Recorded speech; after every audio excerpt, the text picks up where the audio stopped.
Facebook, bonsoir. Nous sommes jeudi soir. Je suis contente d'être là. Je sais pas pourquoi je dis ça. Il y a personne qui est là. Mais vous allez bien finir par arriver. Ceci dit, je ne sais pas ça ressemble à quoi faire un live à 6h30 le soir.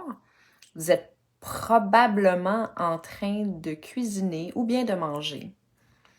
Je pouvais pas être là à 5h ce soir parce que j'avais des clients. Alors, ma journée, j'ai passé une super belle journée. Ma journée, ça a été travailler toute la première partie de la journée, puis ensuite, je m'en allais downtown chez mon dentiste. Imaginez-vous donc, j'avais mon nettoyage aujourd'hui. Toujours très agréable comme moment. J'ai usé de la visualisation. À un moment donné, l'hygiéniste, on dit ça? L'hygiéniste dentaire me disait « Ça va-tu? » J'étais comme « Ça va très très bien. Je suis dans un champ de fleurs en ce moment. Je suis sur le bord de la mer. Ça va très très bien. » Donc, j'usais de mes pouvoirs de visualisation. Alors, dentiste, puis ensuite, j'ai couru de retour à la maison pour la dernière session d'un de mes clients. Ça vient de se terminer, son 6 mois du programme Régénération se terminait aujourd'hui. Ça a été, un grand moment. C'était un beau moment. Ça s'est fini avec des larmes, de l'émotion, de tout le chemin parcouru, de regarder justement tout ce qui s'est passé dans les 6 derniers mois, dans quel état il était quand il est venu cogner à ma porte et dans quel état il est maintenant. Et il était avec son amoureuse qu'il a rencontré il n'y a pas très longtemps. Je suis tellement heureuse de ça. Bref, c'est comme... Donc ça, c'était un des highlights de ma journée. Et ensuite, j'avais une autre cliente, puis là, je viens de terminer avec elle. Une autre de mes clientes qui est dans le programme Régénération, elle aussi. Fait que ça a été un super beau moment. Et voilà. Et là, je suis avec vous. J'ai des problèmes de cheveux encore, OK? Fait que jugez-moi pas, là. Je suis en train de gosser, puis j'ai une maladie mentale parce que je me vois. Fait que c'est bien tannant. Je me vois dans mon cellulaire, puis je vois cette chose-là. J'ai hâte que ça soit long. Bon, j'ai des cheveux, hein? C'est pas grave. J'en ai déjà pas eu du tout. On était ailleurs. Là, j'en ai. Assez parlé de ça. On va sauter dans le sujet du jour. Pour celles et ceux qui étaient là hier, j'ai entamé le magnifique sujet de l'hypersensibilité. J'ai mis ça sur la table, ça va durer 3 jours. Ça, c'est la décision que j'ai prise. Hier, petit survol rapide de la chose. Aujourd'hui, je parle du côté négatif, si tu veux, négatif-ish, de ce trait de caractère, de cette nature-là, OK? Il faut que je fasse attention parce que j'ai tendance à dire trait de caractère. C'est pas du tout un trait de caractère, c'est pas un syndrome, c'est pas un trouble, c'est une nature, l'hypersensibilité. Puis demain, je vais aussi revenir, je vais aussi faire mon live sur ce sujet-là, mais demain, ça va être le côté positif de cette nature-là. Alors aujourd'hui, négatif-ish, et demain, le côté super pouvoir que ça peut être, la nature d'hypersensible. Donc, je récapitule un petit peu pour ceux qui n'étaient pas là hier. C'est quoi l'hypersensibilité? C'est une nature. Salut Karine! Je suis contente que tu sois là. Donc, l'hypersensibilité, il y a plusieurs mots qui sont utilisés. Hypersensibilité, en anglais, hypersensitive person, HSP, ça peut être empath, en anglais on dit souvent ça, des empathiques, en français j'imagine, des surdoués, de la douance. Ceci étant dit, c'est une immense famille. Comme je disais hier, il y a plein de types d'hypersensibles. Il y en a qui sont surdoués, qui font partie de la famille de la douance, mettons. Il y en a qui ne le sont pas nécessairement. Bref, il y a plein de choses. Fait que, tu sais, je sais pas, puis c'est pas prouvé scientifiquement, il y a rien de... Moi, j'ai une de mes amies qui est neuropsychologue, qui a un laboratoire à Sainte-Justine qui est super, qui est comme, qui peut pas être mieux placé dans tout mon entourage pour savoir de quoi on parle. En fait, elle me confirme que ça n'a pas sa place encore de façon officielle dans le monde des troubles psychologiques, maladies, conditions, bon, tout ça. Ce qui se rapproche le plus, ou enfin ce qu'ils vont donner comme diagnostic dans une situation, parce qu'elle, elle se spécialise dans l'enfance. Fait que quand ils ont des enfants, un parent qui débarque puis qui dit « je pense que j'ai un enfant hypersensible », ben eux, ils appellent ça le trouble moteur sensoriel. Si je me trompe pas, ça ressemble à ça. Ils appellent ça comme ça. Eux, ils appellent ça un trouble. Mais selon l'approche et les études de Helen Aron, ou même Carl Jung plutôt, qui lui, c'est même, il a commencé bien avant Helen Aron à parler de l'hypersensibilité. C'est une nature, c'est pas un trouble, c'est pas un syndrome, c'est pas une maladie, c'est pas un problème, c'est une nature qui touche 20% des gens. Puis, l'explication le plus proche du scientifique, disons, là, l'explication, tu sais, comme concrète, là, qu'est-ce qui se passe dans notre corps, qu'est-ce qui fait que nous, on est ça, puis que l'autre à gauche, il l'est pas, mettons, c'est une densité de neurones sensoriels et moteurs plus élevée que la moyenne. OK? Pour ce que ça veut dire, c'est ça l'explication, disons. En fait, c'est comme si on avait un amplificateur de sensations, d'émotions à l'intérieur de nous. On fait juste ressentir plus intensément les choses. Nos sens, nos 5 sens sont plus exacerbés que la moyenne. Fait qu'on va entendre plus, on va être plus affecté par le bruit, on va être plus, on va sentir, notre nez va sentir plus, notre peau va percevoir les sensations de façon plus intense. Tu sais, c'est pas nécessairement qu'on va être juste comme plus à fleur de peau puis plus émotif. C'est pas ça. C'est vraiment au niveau des sens. Mais encore une fois, il y a des gens qui vont être plus sensibles au niveau de l'énergie aussi. Ils vont être juste comme hypersensibles au niveau de l'énergie. Ils vont ressentir plus les énergies négatives ou positives des gens, mettons, ou même des animaux, de la vie, peu importe. Il y en a d'autres que ça va être vraiment juste au niveau du toucher, qui vont être comme agressés par les sensations physiques. Ça peut être ça. En tout cas, il y a plein de types. Moi, je suis pas mal toutes. Je suis pas mal toutes ça. Il y en a beaucoup qui sont pas mal toutes ça. Mais donc, c'est ça. Fait qu'en fait, c'est quoi les particularités? Je les ai écrites parce que je veux pas en oublier.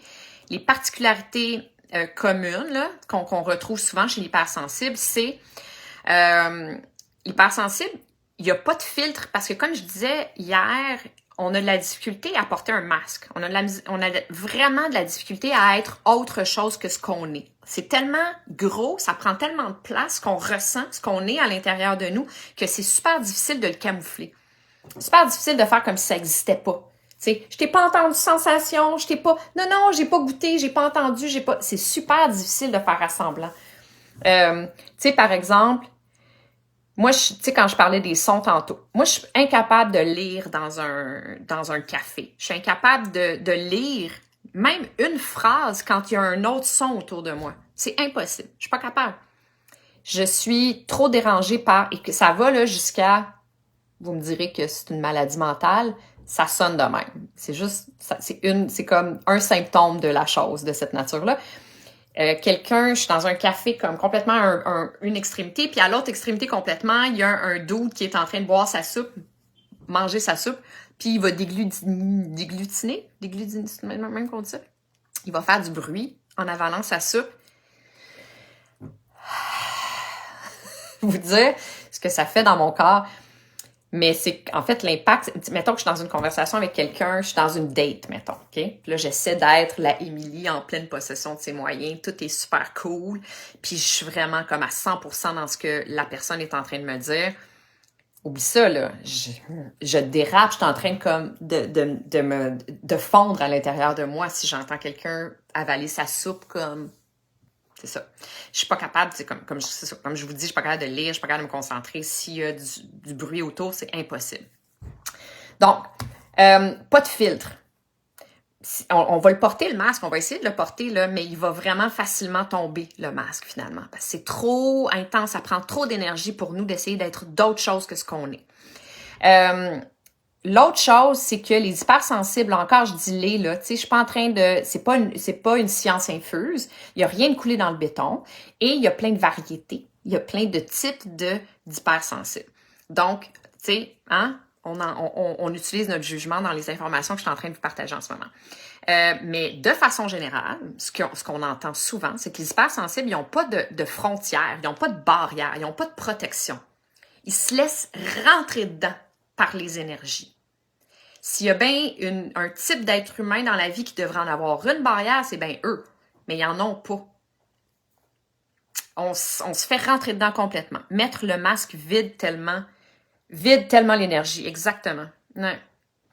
Tu sais, pour un hypersensible, là, une soirée sociale, une soirée où est-ce qu'il faut que tu sois cute, fine, intéressée, que tu écoutes les autres, que tu rebondisses sur les blagues, que tout ça, là, c'est tellement difficile. T'es tellement vidé. Hein, Karine?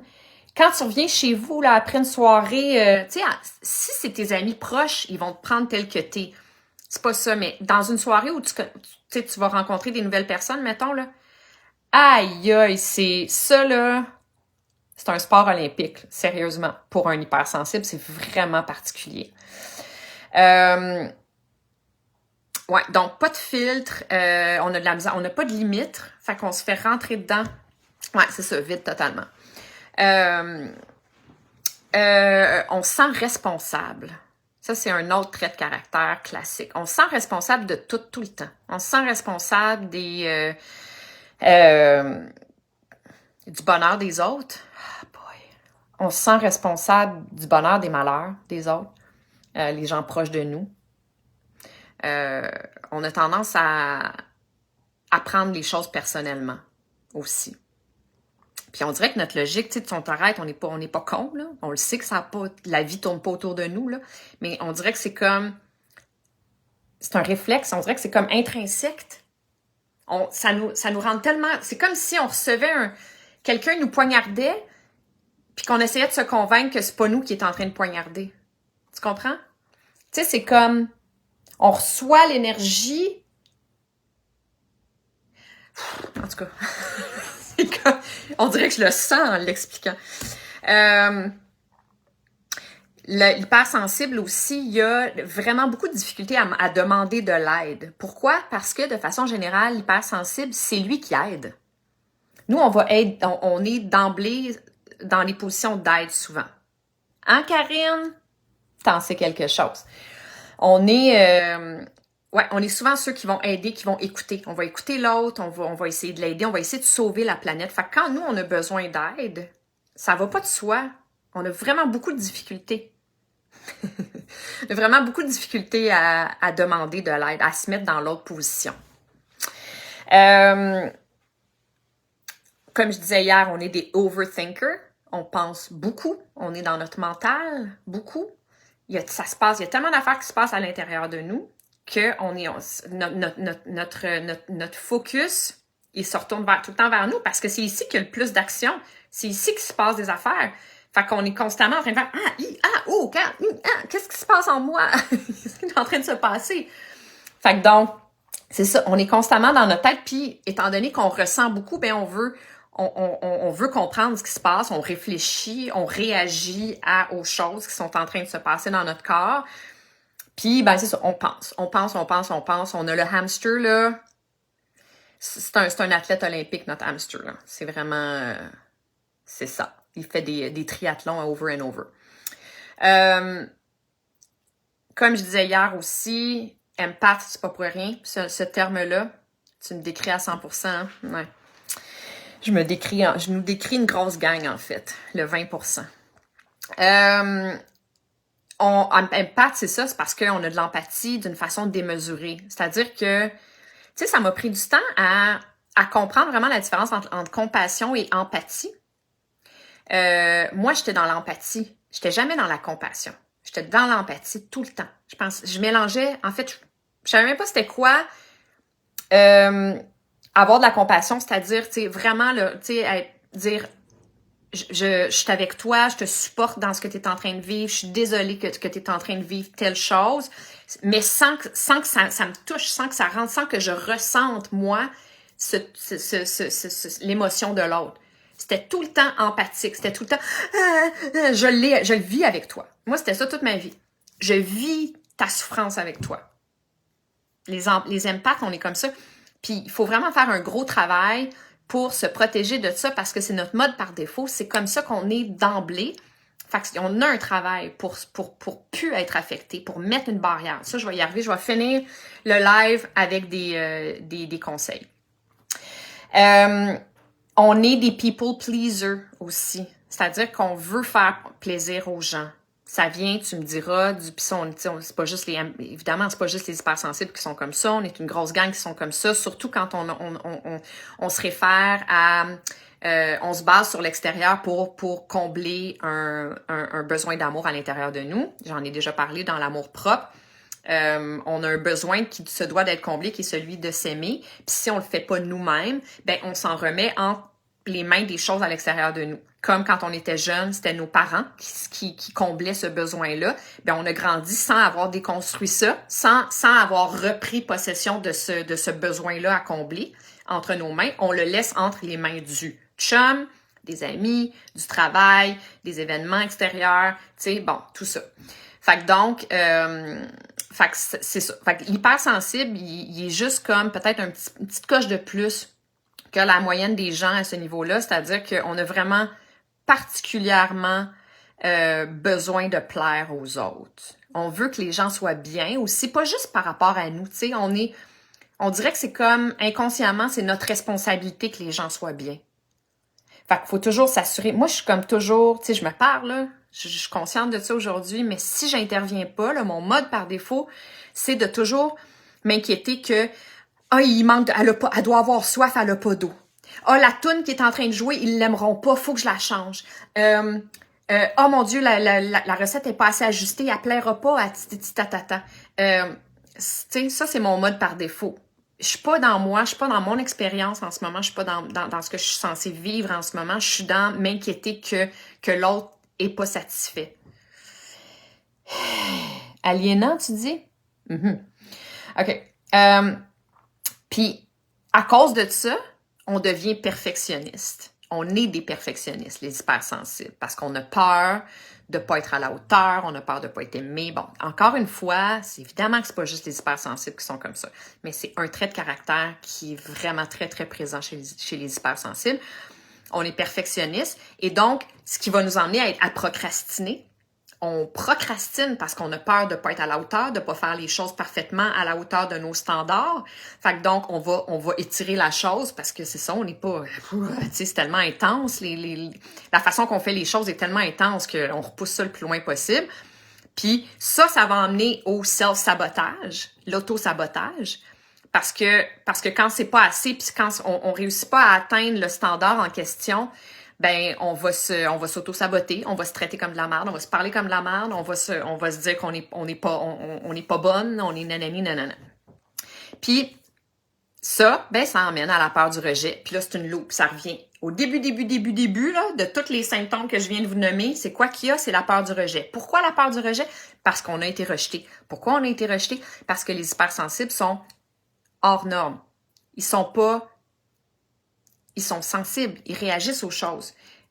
Ça part de loin. Encore une fois, là, je parle vraiment globalement, je parle de façon générale, mais on est une grosse gang à avoir vécu du rejet au primaire, puis des fois secondaire aussi, puis toute notre vie finalement, parce qu'on n'est pas compris, on est pointé du doigt, on est vulnérable, on est plus sensible, fait qu'on va être bully, on est la mire du bully classique, tu sais.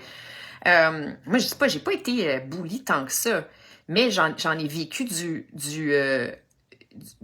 rejet sous la forme de pourquoi t'es comme ça? Pourquoi tu réagis comme ça? Pourquoi tu sais, toute ma vie?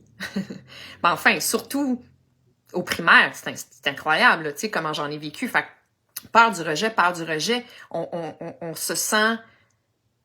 On a tellement souffert d'avoir été qui on est, de s'être montré tel qu'on est, qu'après ça devient super difficile on transporte le traumatisme de se dévoiler, de se montrer tel qu'on est, parce que dans notre tête, ben on fait 1 + 1 = 2. Si je suis qui je suis, je vis du rejet, je suis pas aimée, j'ai mal, je souffre, donc il faut que je sois autrement que je suis. Donc, il faut que je fit, il faut que je porte le masque comme tout le monde porte le masque, il faut que je fasse semblant que je fit, que je suis comme tout le monde.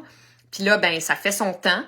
Mais à un moment donné, ça te rattrape parce que on peut pas, comme je vous le disais au début, les hypersensibles, le masque, c'est tellement exigeant, c'est tellement difficile de faire semblant d'être d'autre chose que ce qu'on est, que ça finit par nous rattraper à un moment donné. Je suis essoufflée, juste de vous le dire, je suis comme... Une autre affaire qu'on fait, les hypersensibles, souvent, c'est que on a peur de dire non. Ça va encore dans la lignée de vouloir que tout le monde soit bien, d'avoir peur de se sentir responsable du bonheur et du malheur des autres, tout ça. On a peur de dire non. On a bien de la difficulté à dire non. On se sent mal si on dit non. On va transporter cette culpabilité-là.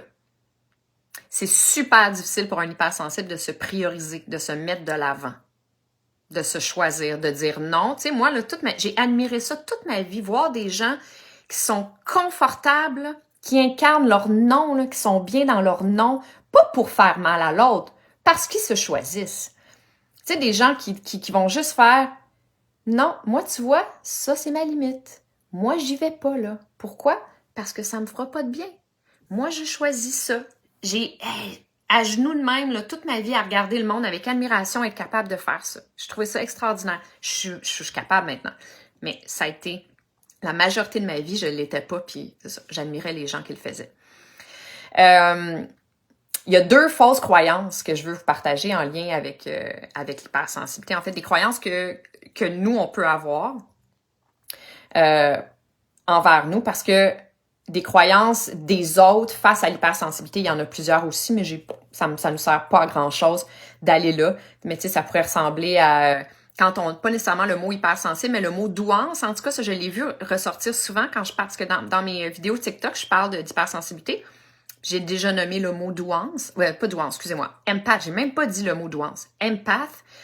Et ça revient souvent, bon, c'est quoi vous pensez meilleur que les autres? Ça, c'est le genre de réaction qu'on peut entendre des autres qui savent pas c'est quoi. Puis quand ils vont entendre le mot empath, ou encore, imagine si on disait douance, tu sais, ah, c'est quoi, tu te penses meilleur que les autres? Oui, je me sens vraiment meilleur que les autres. Je ressens plus, ça fait plus mal, c'est plus difficile, j'ai vécu plus de rejet. Pas que là vous allez entendre qu'encore une fois, je suis en train de nous mettre dans une catégorie de différents, uniques. Bref, je vous l'ai dit, ça sert à rien que je m'en aille là. Mais donc, fausse croyance personnelle, OK, nous envers nous-mêmes. La première, c'est de se dire, c'est une malédiction. J'ai vraiment pas gagné à la loto d'être une hypersensible. C'est vraiment difficile d'être une hypersensible. C'est une vraie croyance si tu crois à ça. Puis ça va être comme ça si tu crois à ça. Ça va être une malédiction si tu crois que c'est une malédiction. Mais c'est pas obligé d'être une malédiction. Ça vient avec le temps. C'est sûr qu'au début, on pense que c'est une malédiction. Surtout ma génération, en fait, parce qu'on n'en entendait pas parler. Les jeunes aujourd'hui, tu sais, comme les enfants qui rentrent dans le bureau de ma copine qui est neuropsychologue, ils entendent déjà parler. Ils savent déjà qu'il y en a d'autres enfants qui sont comme eux. Ils sont pas anormaux. Ils sont juste comme ça. C'est tout. Moi, à mon époque, on pensait qu'on était anormal. Ça n'existait même pas l'hypersensibilité. On savait pas c'était quoi l'hypersensibilité. Donc, par la force des choses, mon Dieu, ça doit être une malédiction. Je dois être folle. J'ai clairement... Il y a quelque chose de vraiment wash qui m'est tombé sur la tête à la naissance. Genre. Donc, en fait, c'est de briser cette croyance limitante-là, puis de réaliser que c'est un super pouvoir. Ça, je vais vous en parler demain pour déconstruire cette croyance-là limitante en question. La deuxième croyance qu'on a tendance à se dire et à croire, nous les hypersensibles, c'est « je suis pas compris ». Moi, je me suis dit ça souvent. Je me sens tellement pas compris.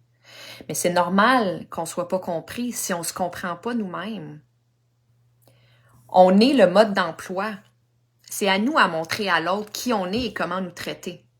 Si nous, on comprend pas ce qu'on est, ce qu'on transporte et comment se traiter, puis qu'est-ce qui nous fait du bien, puis qu'est-ce qui nous fait pas de bien, puis qu'on n'est pas capable de mettre nos limites, puis qu'on n'a pas de frontières, puis qu'on n'a pas de barrières, ben on laisse l'autre free for all, il y a carte blanche à nous traiter comme il veut, puis à nous faire du mal, puis à nous trouver bizarres, puis à croire ce que nous, on croit, qui est que on se comprend pas finalement. On comprend pas ce qu'on est. Fait que voilà. Fait que ça, c'est aussi la deuxième croyance limitante que je voulais mettre de l'avant parce que, en tout cas, moi, je me dis que les autres doivent penser un petit peu comme moi. Moi, j'ai pensé ça pendant longtemps. En fait, je le sais parce que j'ai des clients qui le sont puis qui me l'ont dit qui ont partagé pendant plusieurs années ces croyances limitantes sur eux-mêmes. Alors, pour finir, j'ai 6 règles, conseils à vous partager pour améliorer votre vie, les magnifiques hypersensibles. Vous allez voir demain que je n'ai que des louanges à faire sur l'hypersensibilité, malgré que j'en ai souffert la plus grande partie de ma vie, parce que je connaissais trop rien là-dessus, mais que d'à partir du moment où tu t'y plonges et que tu t'apprends à te découvrir en tant qu'hypersensible et à tout ce que tu as comme privilège, c'est tellement extraordinaire, honnêtement. C'est sûr que ça rend la vie un petit peu plus difficile, certes, mais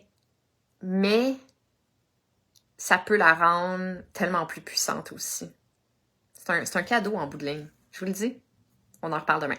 Mais les 6 règles, donc pour terminer, installer nos limites, je l'ai dit à quelques reprises, savoir installer nos limites, mettre notre frontière, mettre nos barrières. Moi, ma limite est ici. C'est ici que, bon, ça vient avec le temps. C'est sûr que ça vient avec le temps. Ça vient avec apprendre à se connaître, évidemment. On ne sait pas et où notre limite tant et aussi longtemps qu'on se connaît pas, tu sais. Fait qu'il faut être à l'affût de nous. Il faut apprendre à se rencontrer, à se connaître. Il faut se rencontrer, apprendre à se connaître. Ensuite, se prioriser, bien sûr. Se prioriser, s'occuper de nous. On s'occupe, les hypersensibles, ils s'occupent des autres. Les hypersensibles sont toujours en train de penser à l'autre avant de penser à eux. Ben, il faut casser ça. Il faut vraiment s'entraîner à se mettre de l'avant, à se prioriser, à s'occuper de nous, à s'écouter, à se donner ce qu'on a de besoin. Autant au niveau émotionnel qu'au niveau physique. Tu sais. Hey, la musique est pas... Tu penses que, je sais pas, tu reçois des gens chez toi, tu penses que la musique que tu as mis, elle va pas plaire à un tel, puis là, tu mets une quantité d'énergie démesurée sur t'assurer que tout le monde sont confortables en ce moment. Ben, en étant dans ce stress-là, dans cette espèce de stress que ça soit jamais assez, que tu sois jamais assez, puis que les autres soient inconfortables, premièrement, tu es en train de te rendre malade, puis l'énergie, les autres, elles ressentent. Ça crée un inconfort par la force des choses. Tu sais, versus si tu fais juste, hey, moi, là, je vous reçois dans mon univers. Vous arrivez chez moi, puis ce qui me rend heureuse, j'espère que ça va vous rendre heureuse. Vous rentrez dans un univers qui est rempli de petits éléments qui me nourrissent, qui me font du bien. Ben, j'ose espérer que ça va avoir le même impact sur vous, le même effet pour vous. Puis ça vient avec le repas que je vous sers, avec la musique que je mets, avec l'odeur qui va circuler dans ma maison. Tu sais, peu importe, tout ça. Tu sais. Puis après ça, ben, s'il y a quelqu'un qui rentre chez moi qui est dans un état moyen à cause de, je sais pas, X, Y, Z, il y a eu une journée bof et que je le ressens, ben, au lieu d'essayer de lui sauver de la vie, d'essayer de, qu'est-ce qu'il y a? Je peux-tu t'aider? Tu veux-tu un extra verre de vin? Est-ce que, je sais pas. Ben, par mon énergie légère, par mon accueil, par la générosité des choses qui vont lui être offertes durant la soirée, je me dis que je vais l'aider. En tout cas, c'est pas ma responsabilité de lui sauver la vie. Lui, elle, peu importe. Je vais juste être moi dans toute ma lumière, puis dans toute ma générosité, puis ça va être assez, je crois. Règle numéro 3, encore et toujours, s'aimer. S'aimer. Parce que, comme je le disais tantôt, un hypersensible qui ne s'aime pas ben, même pas juste un hypersensible, un être humain qui ne s'aime pas, il va toujours miser sur les choses à l'extérieur de lui. Un hypersensible, si déjà par nature, dans son mode par défaut, il veut sauver l'univers, il veut toujours mettre l'autre en avant, ben s'il s'aime pas, c'est comme, il existe juste pas, il s'écrase. Tu sais? Fait que, fait que donc s'aimer au top de la liste, encore et toujours. Règle numéro 4, faire attention à l'alcool. Pourquoi? Ben, l'alcool, on est des hypersensibles. Les hypersensibles, c'est les 5 sens, OK? C'est les émotions, c'est les énergies, mais c'est aussi les choses qui rentrent dans notre corps. Puis l'alcool, ben, on va être d'autant plus sensible dans son effet, on va réagir plus. Ça, c'est, je dis on. Encore une fois, là, je veux vraiment mettre l'emphase sur le fait qu'il y en a plein de types d'hypersensibles. Il y a plein de différents traits de caractère. Dans l'hypersensibilité, il y a plein de types de. Ça se peut que vous soyez 3 affaires que j'ai dit, mais que les 4 autres qui suivent, vous ne l'êtes pas. Ça se peut, OK? Je parle comme vraiment globalement. L'alcool, c'est ça. C'est qu'il faut faire attention parce que on va réagir plus. On va réagir plus au sucre qu'il y a dans l'alcool. Ça va affecter notre système nerveux, puis ça va faire qu'on va être encore plus vulnérable aux choses. On va être encore plus affecté par les choses de la vie. L'alcool, à la base, c'est un dépresseur, OK? Oui. Et ça affecte le commun des mortels, pas hypersensible. Imagine l'hypersensible. Le lendemain là, d'avoir bu, là, tu sais, je dis pas un verre ou deux, là. Avoir pris une brosse là, le lendemain, là, c'est rough en tabarnouche. Ouais. Et ben, ça affaiblit notre énergie de façon générale. Fait qu'on fait juste empirer notre nature d'hypersensible. On est encore plus vulnérable aux affaires extérieures quand on a bu de l'alcool, pendant ou après. Règle numéro 5. J'étais-tu là? Oui, c'est ça. Règle numéro 5. Ne pas porter le poids des drames du monde sur nos épaules. Je le disais tantôt, l'hypersensible, à la base, inconsciemment, se donne la responsabilité de l'équilibre du bonheur des autres. C'est comme, je sais pas pourquoi, on n'est pas Mère Teresa, là, c'est pas ça que je dis, mais on dirait que peut-être qu'on prend, ça rentre dans la même case de on prend les choses personnelles, fait que donc on pense que c'est à nous à faire ça. C'est un peu weird, mais je vous donne un exemple, OK? J'ai la fille d'une de mes amies qui est hypersensible, qui est très, très, très affectée par la guerre. OK, on l'est toutes affectées par la guerre. Enfin, j'espère honnêtement qu'on l'est toutes affectées par la guerre. Il faut qu'on le soit. Parce que c'est vraiment, vraiment, vraiment épouvantable ce qui est en train de se passer. Mais c'est pas à nous de sauver la planète. C'est pas à nous de traîner aussi non plus la souffrance des autres. On veut avoir de la compassion, on veut être des humains, puis on veut être solidaires. Tout ça, oui. Mais la fille hypersensible, très jeune de mon amie, qui est probablement pas encore en maîtrise totale de cette nature-là, d'hypersensible, ben elle traîne une peur et une souffrance démesurée en lien avec ce qui est en train de se passer en ce moment. Petite cocotte d'amour de mon cœur. Puis c'est là que je dis, là, c'est là qu'il faut faire attention, puis il faut vraiment essayer de prendre ce qui nous appartient, de laisser ce qui nous appartient pas. Parce que les hypersensibles, on a tendance à porter le poids des drames du monde sur nos épaules. Vraiment. C'est le drame à petite échelle, à grande échelle, le drame de notre voisine, le drame de notre chum, le drame de notre collègue de travail et le drame de l'Ukraine. Mais vraiment, là, tu sais, fait que on respire par le nez, puis on reprend ce qui nous appartient, puis on laisse ce qui nous appartient pas. Si on veut participer d'une façon ou d'une autre à ce qui est en train de se passer, là, ben c'est en créant un petit ripple effect, un petit peu de... comment on dit ça en français? Ripple effect, de effet rebond. Bref, d'aimer. Garochons de l'amour dans l'univers.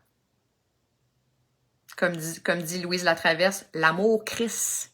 Aimons-nous, aimons l'autre, aimons tout le monde. Garochons de l'amour. Puis là, vous allez me dire, bon, ça va la granole là, qui pense sauver le monde avec l'amour. J'y crois, sérieusement. J'y crois. En tout cas, ça commence par là. Parce que ceux qui sont en train de s'entretuer, il y a un gros manque d'amour en eux. C'est sûr et certain. Il y a beaucoup de souffrance pour être capable de faire autant de mal à l'autre. Fait que ça commence par l'amour. Et finalement, règle numéro 6, arrêter de se sentir responsable du bonheur des autres, en lesquels on n'a absolument aucun pouvoir. En fait, tout ce en quoi on n'a pas de pouvoir, faut laisser aller. Si on peut participer d'une certaine façon, comme je disais tantôt, OK, là, on évalue les choses, mais les choses dans lesquelles on n'a aucun pouvoir, là, on laisse aller. Ce en quoi on a un pouvoir, par contre, c'est notre façon d'interpréter les choses, c'est notre façon de vivre les choses, c'est notre bonheur à nous, c'est notre joie à nous, c'est notre amour à nous. Puis ça a un impact sur ce qui nous entoure. Fait que commençons par ici, commençons par ce qu'il y a à l'intérieur de nous, les chairs hypersensibles de mon cœur. On reprend notre santé mentale, physique, psychologique et spirituelle en main. On reprend notre plein pouvoir, on se réapproprie. Allô, belle Émilie, le syndrome sentiment de Mère Teresa vient aussi souvent de la... Excusez-moi. Je suis pas capable de voir la suite du message. Je pèse sur Seymour. Je suis pas capable. Aussi de la codépendance. Je suis pas capable. Andréane, merci de ton partage. Je pense que je vais être seulement capable de le lire après pour une raison que j'ignore. Je suis pas capable de lire la suite de ton message. Mais j'imagine que tu partages ma pensée. Syndrome de Mère Teresa. Mais, tu sais, on réévalue les choses, là, puis on se pose la question, est-ce que je peux participer à ce que les choses s'améliorent? Est-ce que non, ça fait juste me rendre malade? Qu'est-ce qui me fait du bien? Qu'est-ce qui me fait pas de bien? De quelle façon je peux aider l'autre, mais tout en étant moi équilibré, moi étant en pleine possession de mes moyens. Puis pour être en pleine possession de mes moyens, puis être capable de bien m'occuper de moi, il faut que je me priorise, il faut que je me mette de l'avant, il faut que je cultive mon amour propre. Il faut que je cultive le confort dans mon être. Il faut que je sois bien dans ma peau. Il faut que je sois bien dans la peau d'Émilie Gauthier, cet être humain sur cette planète qui est en train de vivre une expérience, que je reprenne possession de ça. Ensuite, on pourra penser prendre les autres dans nos bras. On va commencer par nous. Fait que c'est ça que j'avais à dire ce soir. Je pense que ça a été un long live. J'ai aucune idée combien de temps ça a duré. Mais c'est tout pour ce soir. Sujet de l'hypersensibilité négatif. Demain, je parle du super pouvoir des hypersensibles. Je parle de tout ce qui est positif et comment le mettre de l'avant, comment